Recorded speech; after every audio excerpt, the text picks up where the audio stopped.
Today is about preparing for running a 10K PB. Now, the truth is, I'm going to give you 5 principles, 5 just practical tools that you can apply to your race day, that you can apply to your training, that's really going to help you when it comes to race day performance. And this isn't just aimed at the brand new athlete. If you're brand new and you've never run a 10K before, hey, it's perfect for you.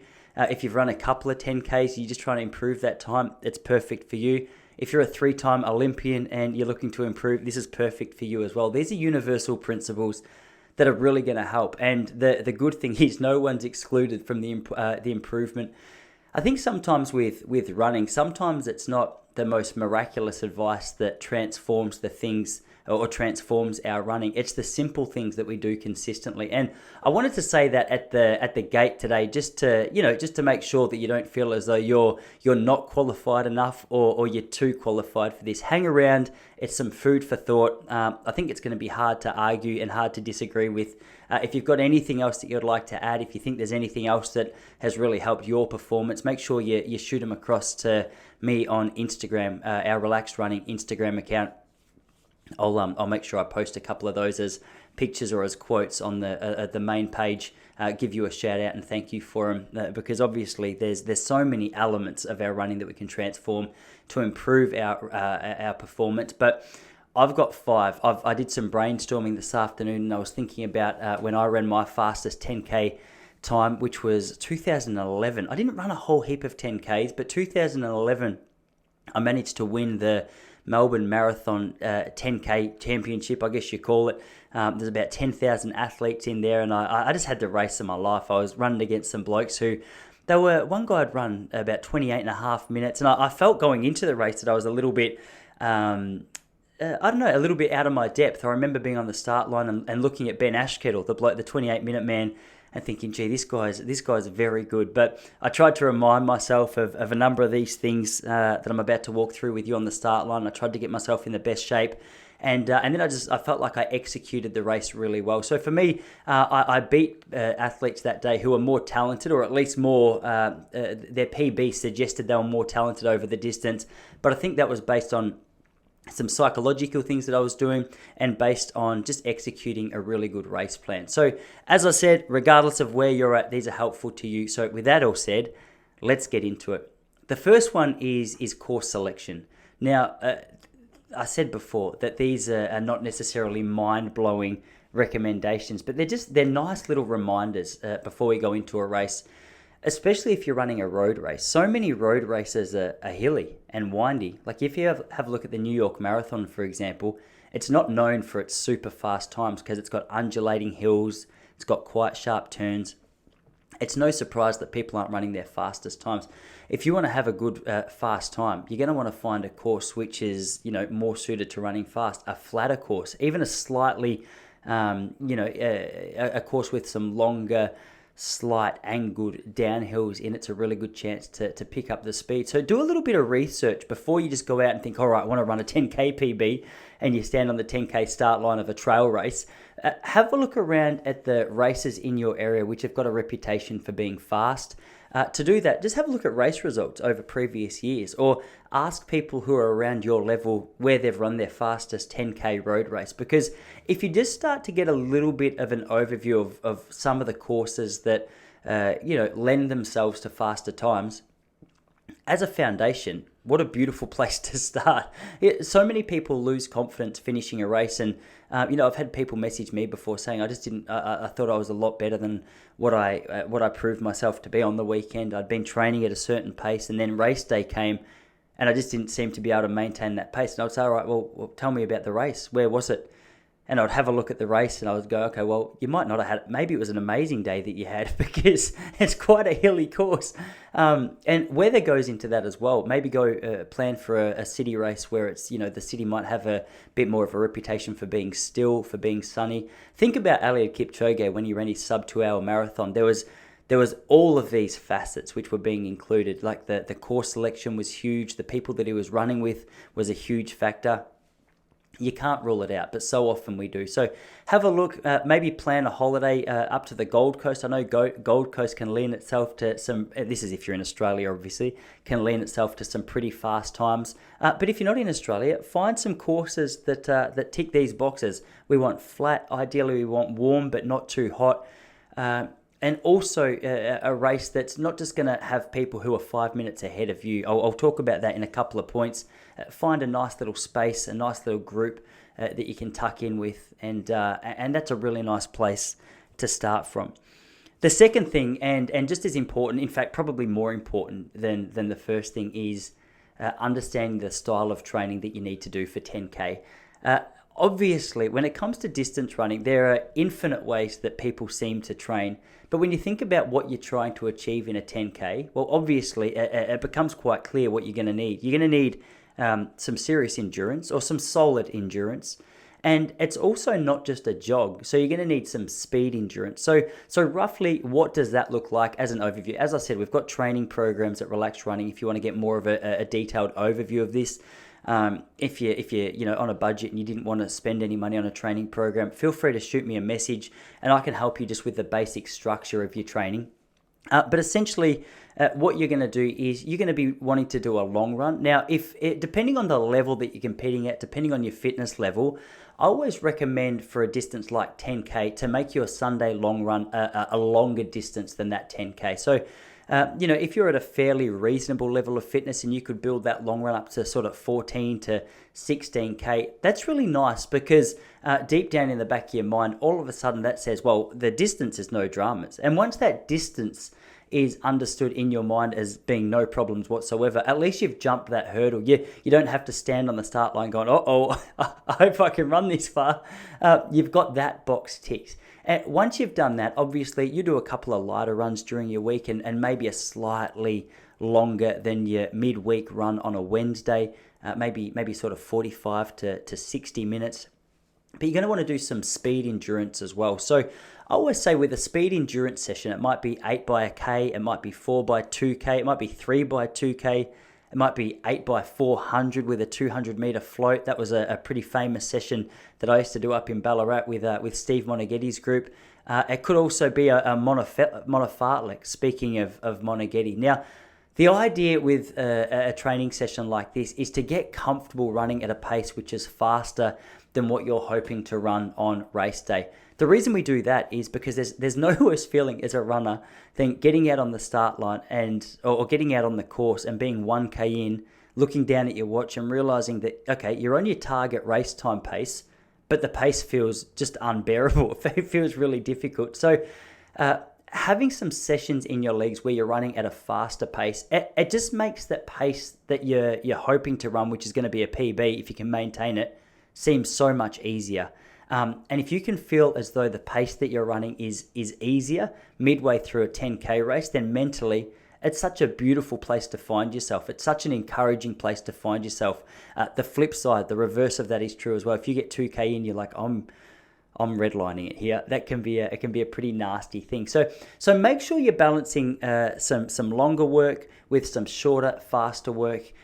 Recovery is obviously a huge part, but for the purpose of time, I'm not going to go too far into that today. As an overview, aerobic work longer than 10K, speed endurance. If you could run 4 or 5 times a week, that's fantastic. But consistency is what we're about here. Consistency is sort of the recipe of great distance runners. The distance running, I always say, it's got a reputation of rewarding those who just keep rocking up. So we've got to try and avoid injury. We've got to listen to our body. We've got to recover. We've got to hit the hard sessions hard. We've got to do the easy sessions easy. And that's a perfect little recipe for some solid 10K running improvement. So if you hadn't done too much speed endurance, it's something that a lot of us tend to ignore when we're going with the longer stuff. Make sure you do it. Make sure you tap into that because that could be a really undiscovered part of the improvement in your distance running. Point 3, which it goes sort of hand in hand with what I was just saying, is learn to run at the pace that you need to run for race day. So pace selection is a really huge thing. So often the inexperienced runners, you might remember from your high school cross country days, when the gun goes to the 3K school cross country, you have 15 guys just sprint for the first 200 meters. Like, yeah, you see the year fours and they'll just go absolutely as fast as they can. They'll get 400 meters in. They go, wait, well, we've still got 2.5K to go. This is not going to work. And it's like that classic tortoise and the hare story. So you don't need to be the fastest out of the gun. Don't get caught up, especially on big race days, especially in sort of big city marathons. A lot of people make the mistake of going, all right, I'm just going to, or they might not even do it consciously. The gun goes and there's so many people around and obviously running at all different paces and all different abilities. So we can quite easily get caught up running at that pace. Have an idea of, if you want to try and run 45 minutes for 10K, then set your Garmin to, that's 4.5 minutes per K. If you get to the first K in 4:10, you're going too hard. Like you don't need to be that high school or that primary school kid being a hero at the start.